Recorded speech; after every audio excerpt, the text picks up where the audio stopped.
Untuk membahas lebih lanjut terkait hal ini, pemirsa kita sudah bergabung dengan sejumlah narasumber, pengamat kepolisian dari ISS, Pak Bambang Rukminto dan juga anggota Komisi 3 DPR RI, Pak Rudianto. Lalu, selamat sore Bapak-Bapak. Sore. Terima kasih sudah berkenan bergabung sama kami di Berita Satu Sore. Saya boleh dijawab oleh Pak Bambang dulu mungkin bagaimana Anda melihat kasus ini?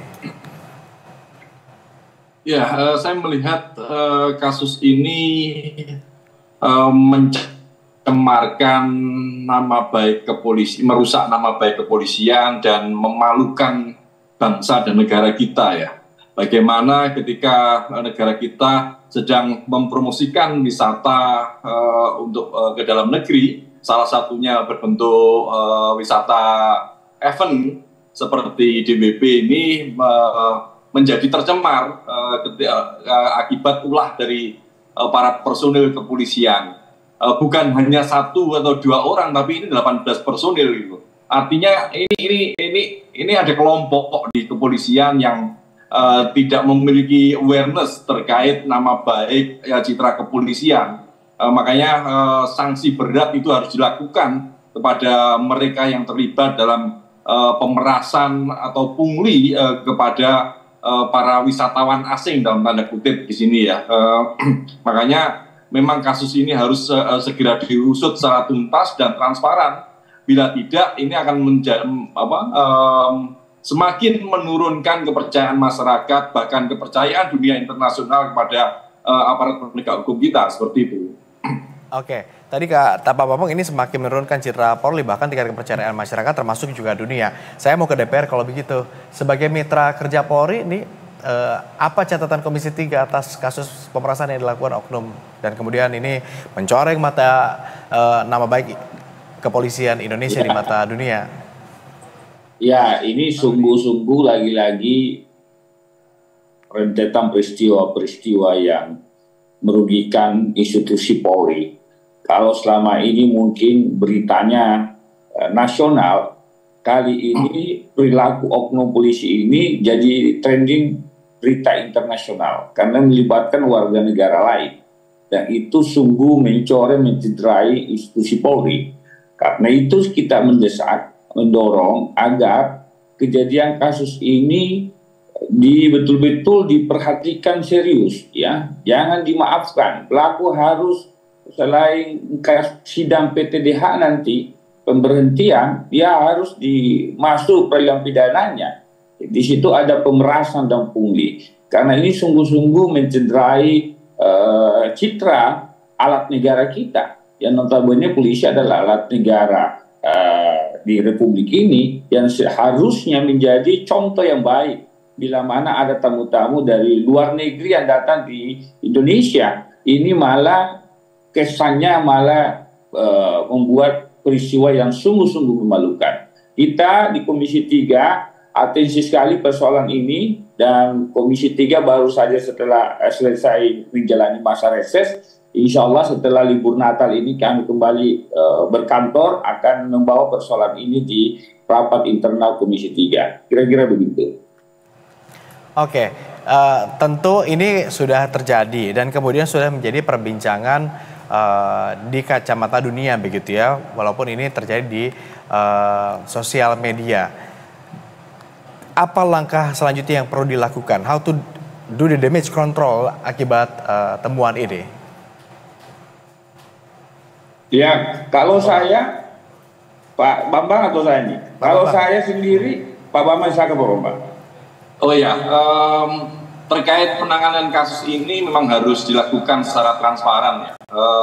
Siapa oknum yang terlibat, 8 dari 18 orang itu dari satuan mana saja seperti itu, dan komitmen Kapolri untuk melaksanakan menegakkan peraturan di internalnya itu juga harus dilakukan. Di kepolisian ada peraturan Kapolri 2 tahun 2022 tentang pengawasan melekat. 18 orang ini tidak bisa dikatakan oknum, tapi adalah sebuah kelompok di kepolisian yang ada atasannya, ada komandannya. Ini yang juga harus diperiksa karena pemerasan ini tidak dilakukan oleh oknum sendiri-sendiri, tapi kelompok. Artinya ini dilakukan secara sengaja, kemudian sistemis seperti itu. Makanya kepolisian, Mabes Polri harusnya turun tangan untuk segera membuka kasus ini dan menyampaikan ke masyarakat terkait siapa saja yang terlibat dan kemudian apa yang sudah dilakukan dan tindakan apa saja yang akan dilakukan terkait dengan penegakan peraturan di internal kepolisian, baik sanksi etik maupun disiplin. Harapan kita sebagai masyarakat, karena ini sudah mencemarkan nama baik negara kita, tentu sanksi berat yakni pemberhentian tidak dengan hormat itu harus dilakukan. Selain juga didorong untuk melakukan proses pidana terkait pemerasan dan tindak korupsi seperti itu. Oke, dari Pak Rudi, tadi Pak Bambang menyebutkan bahwa ini dilakukan secara sistemik, terorganisir, begitu. Anda sepakat melihat ini? Ya, ini menarik karena nilai kejahatannya 32 miliar. Kalau jumlahnya 32 miliar, berarti nilainya fantastis. Artinya, betul kata Pak Bambang, tidak cukup mungkin dengan 18 orang ini pelakunya. Pasti ada yang drive gitu loh, aktor intelektual dadernya, bisa saja melibatkan atasan dan pimpinannya. Ini yang harus dikejar. Jangan hanya pelaku lapangannya. Kok berani polisi level bawah ini melakukan misalkan?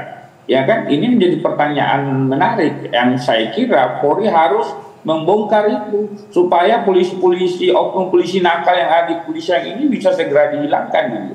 Jangan mentalitasnya seolah-olah ada acara-acara besar lalu kemudian bicara nilai. Ini kan yang merusak institusi Polri kalau menilai ada acara-acara kemudian mau memanfaatkan yang mencari keuntungan di luar tupoksinya. Kita tidak mau itu terjadi, karena kejahatannya nilainya fantastis 32 miliar dan melibatkan orang asing, warga negara lain yang merusak citra Republik ini. Saya kira pasti ini harus dicari siapa yang otaknya ini, kira-kira begitu. Ini perlu didalami oleh Propam nantinya untuk betul-betul tidak boleh memaafkan, tidak mentolerir peristiwa seperti ini, kira-kira begitu. Oke, apalagi kami dengar juga ada agenda tindakan tes urin mendadak yang tidak terencana begitu ya, dilakukan oleh oknum polisi ini. Sanksi ya, seperti apa?